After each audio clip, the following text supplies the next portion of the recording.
bersama saya, Zaki Akbar. Welcome to Talking News. Talking News kali ini kedatangan Ketua KPU Selayar. Seperti apa perbincangan kami? Simak terus Talking News.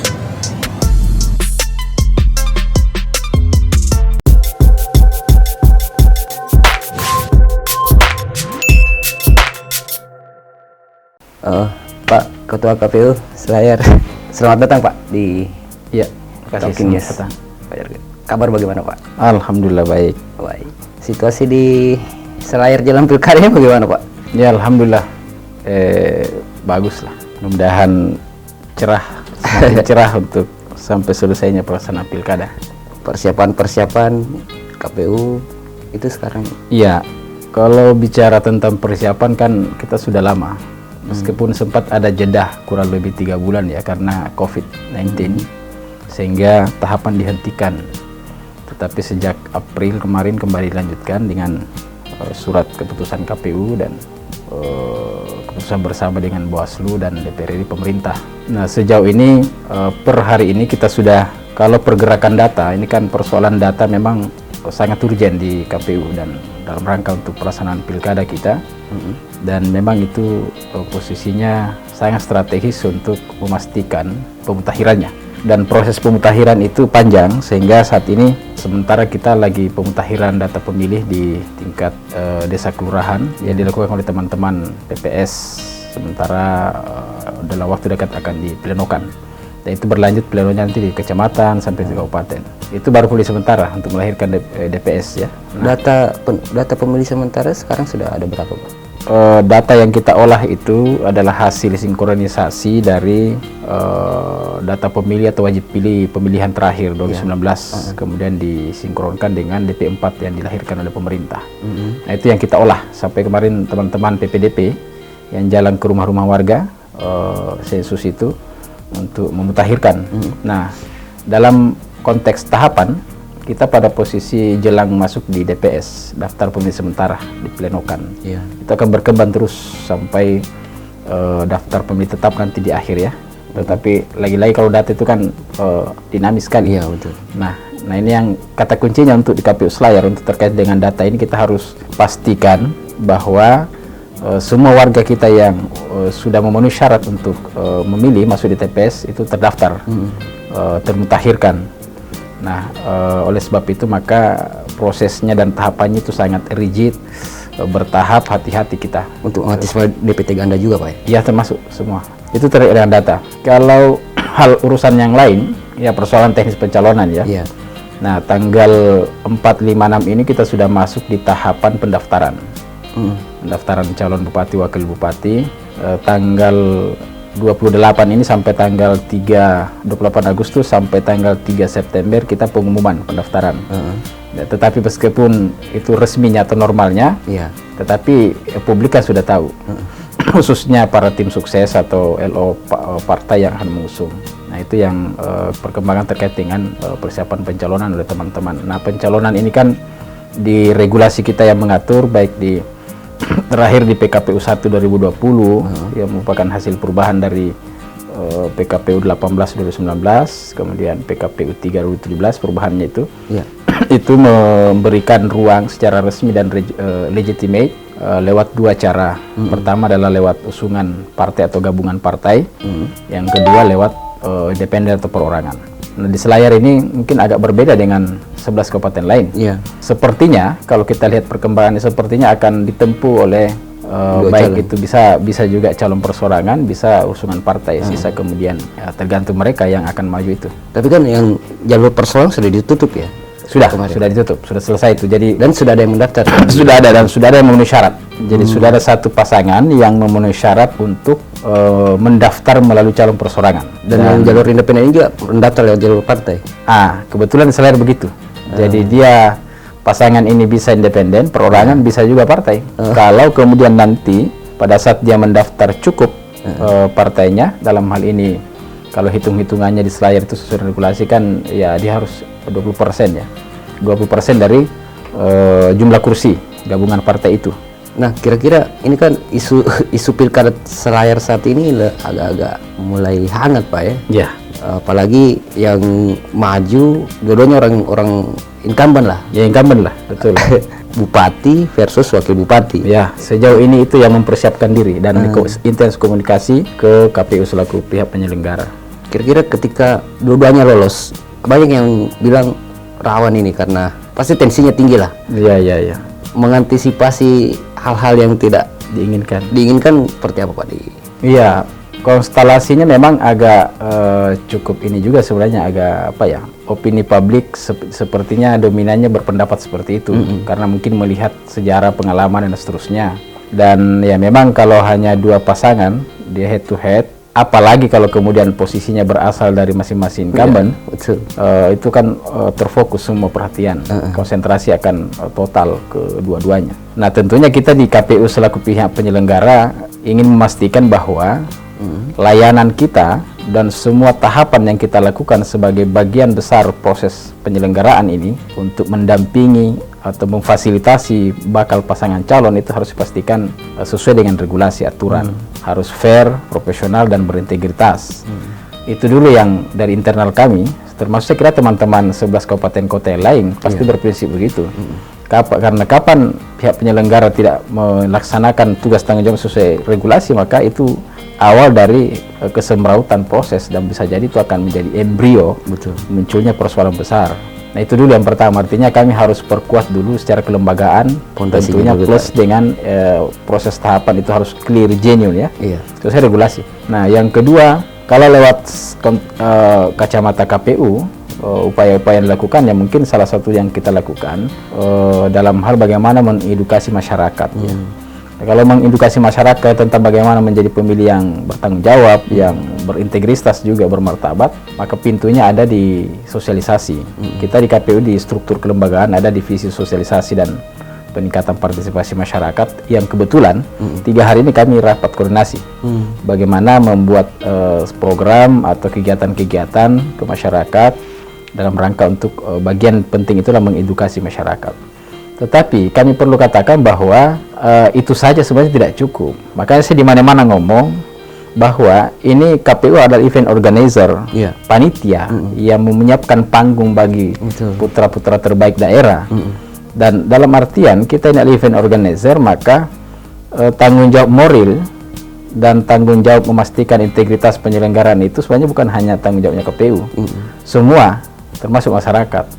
Nah, karena kalau kemudian KPU mau komitmen dengan prinsipnya itu, maka kita berharap juga publik dan pihak-pihak yang lain yang punya power moral, kita berharap juga punya peran penting berkontribusi besar terhadap bagaimana menciptakan suasana yang kondusif, situasi politik yang relatif sehat, aman lah. Nah, tadi kan disinggung soal sosialisasi ke warga. Pola-pola sosialisasi apa yang sekarang jalan yang dipakai oleh KPU? Ya, ini kan kalau bicara sosialisasi dalam pendekatan program resmi, kita punya 10 basis lah, basis pemilih. Itu yang kita petakan adalah basis marginal, masyarakat basis muda, basis warganet dan seterusnya, ada 10 sampai 11 basis itu. Itu yang kita mau sasar. Salah satu yang selain jajaran KPU kan kelembagaannya selain di KPU kabupaten ada PPK di kecamatan, ada PPS. Kemarin kita PPDP, sekarang kita bentuk lagi namanya Relawan Demokrasi Relasi.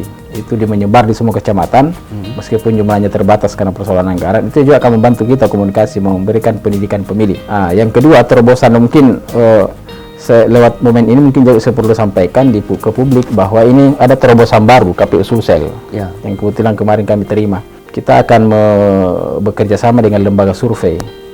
Lembaga survei kerjasama, dan itu akan diturunkan ke 12 kabupaten kota untuk membantu dalam hal bagaimana melihat atau mendalami perilaku pemilih dalam metode survei yang dilakukan, sehingga dengan pendekatan itu kita di KPU Kabupaten Kota punya punya data punya data gambaran bahwa peta dan kondisi masyarakat kita seperti ini. Nah, dengan cara itu, instrumen itu mungkin menjadi satu entry point, pintu masuk untuk kemudian kita lebih strategis dalam menelurkan pola-pola sosialisasi. Kalau banyak dalam pemetaan hasil survei itu di desa atau di titik ini kecenderungan masyarakatnya Sukanya apa di sana? pragmatis. Ya. Ya, ini pokoknya apa saja pokoknya materi, mungkin materialis dan lain-lain segala macam. Ini tidak mau ngerti tentang ini. Nah, itu yang kita mau. Ada yang apatis. Ada yang apatis, ada yang pesimis, dan itu sepertinya di 11-12 kabupaten kota ya kurang lebih sama lah. Dengan data-data itu, maka itu akan menambah referensi kita di KPU dari referensi yang ada sebelumnya untuk kita perkuat dalam strategi komunikasi dan sosialisasi kita. Lembaga survei itu diserahkan ke KPU wilayah Jadi daerah. ini pengorganisasiannya kerjasama antara KPU provinsi dengan lembaga survei, kemudian diturunkan ke daerah-daerah. Ya, nantilah bagaimana metodenya, siapa tenaga-tenaganya, surveyornya, itu akan kami bicarakan tidak lanjut. Lembaga surveinya bisa disebut siapa? Barangkali saya tidak sebut dulu barangkali. Karena ini gaweannya provinsi. Betul. Nah, sampai saya disumprit juga. Tapi menarik sih sebenarnya karena Saya kalau tidak salah ini baru pertama kali loh Iya. sejak di Indonesia. Jadi tidak ada yang gagas ini. Ini gagas baru di Sulsel ya. Makanya saya selayar kemarin langsung bicara pertama di hadapan di Sulsel dan lembaga itu bahwa ini menarik ini. Karena sebenarnya penting Pak, karena karakter masyarakat sekarang kan tidak sama di zaman-zaman tahun-tahun lalu. Heterogen. Iya, terutama kelompok masyarakat yang apatis. Iya. Dan itu tidak cukup, tidak kecil jumlahnya. Ya. Nah, sekarang kan yang menjadi soal yang kami mau stressing khususnya di Selayar itu adalah kita mungkin di KPU hanya kan mungkin pemikiran kita bahwa KPU itu urusannya teknis. Ya begitulah opini kita di internal. Begitu juga di publik bisa jadi. Nah, memang secara regulatif kita memang urus teknis. Tetapi kita mau juga mengatakan bahwa ya di KPU itu tidak hanya mau mengesankan urusan teknis, tapi urusan kepedulian terhadap moral pemilih. Betul. Untuk menjaga, ini kan tema-tema integritas ya. Loh, kenapa kita tidak harus kerja-kerja untuk menguatkan nilai dan integritas itu? Oleh sebab itu maka menjadi penting bagi KPU untuk berpikir keras bagaimana meningkatkan kapasitas dan kualitas pemilih itu. Untuk lahirnya pilkada kepemimpinan yang berkualitas, maka dia harus dilahirkan dari pemilih yang berkualitas. Betul. Jadi bahwa peningkatan partisipasi pemilih penting bagi KPU dan saya kira juga bagi kita, tetapi jauh lebih penting bagaimana peningkatan itu juga diiringi dengan kualitas. Karena kan kalau bicara peningkatan kan kita bicara tentang kuantitas. Betul. Tetapi apakah jaminan itu kualitas? Sementara the ending target kita tentang demokrasi itu lewat pilkada adalah kualitas. Nah, apa gunanya kalau kita bicara? Nah, ini yang kemudian kita mau serukan terus-menerus ke publik. Iya. Bahwa mari kita kawal ini, kita sambut pilkada ini karena ini dianggap adalah pesta rakyat. Kita bergembira sambut ini dan bergandengan tangan untuk berkontribusi dengan peran-peran kita masing-masing. Partai politik, terkhusus juga saya kira penting teman-teman lembaga-lembaga masyarakat, organisasi masyarakat, khususnya organisasi agama.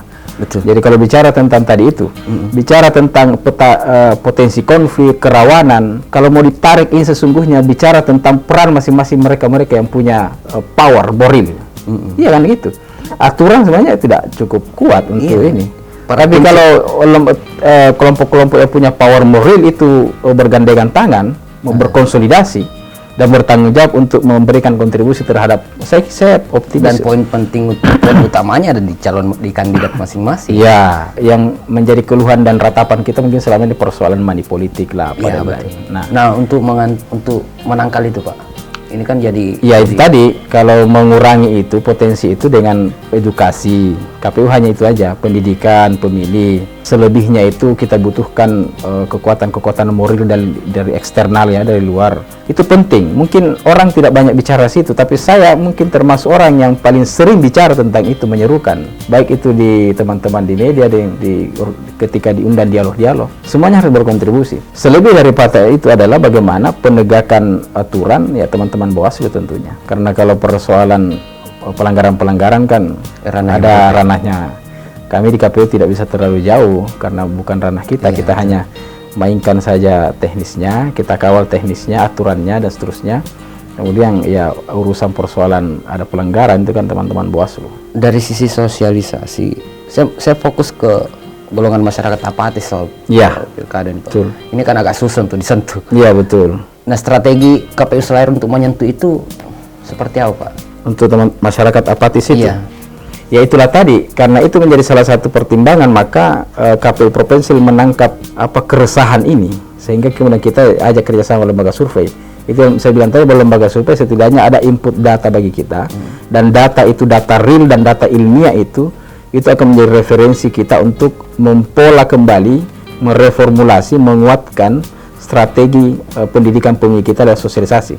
Itu kan untuk menembak sasaran tadi, salah satunya masyarakat apa. Mungkin sudah ada gambaran sosialisasi yang disiapkan untuk menyentuh golongan secara lebih rigidnya ya itu masih kita akan persiapkan. Kita hanya punya struktur kelembagaan dan kemudian sasarannya tadi 10 basis itu, mulai dari pemilih pemula, pemilih warganet, kemudian masyarakat marginal, itu pemetaannya. Nah, juga kita gandeng selain membentuk relawan demokrasi itu, kita gandeng penyuluh agama.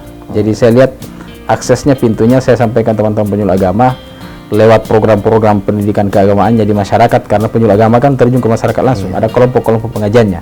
Kita nitipkan titipan penting agar setiap menyampaikan pendidikan politik. Juga pun kami ini di internal di KPU bergerak ke, ya kami tidak usah bilang saja bahwa kami masuk di masjid-masjid. Kami masuk di masjid, ambil ruang dan kesempatan, baik itu lewat khutbah Jumat, kita sampaikan. Itu sudah berjalan. Betapapun itu tidak secara struktur kelembagaan ya. Di program ya saya sendiri jalan. Kita lakukan itu. Apapun dilakukan Pak. Iya, karena itu persoalan itu, bahwa itu bahasa saya itu raksasa besar yang agak berat dilawan, tapi kita tidak bisa menyerah. Betul. Karena kalau kita menyerah maka sesungguhnya pilkada itu sudah kalah oleh di tangan KPU. Begitu. Oke, Pak. Thank you, Pak. Makasih. Pembahasannya menarik soal Selayar. Makasih banyak Pak sudah ada di program kami. Makasih.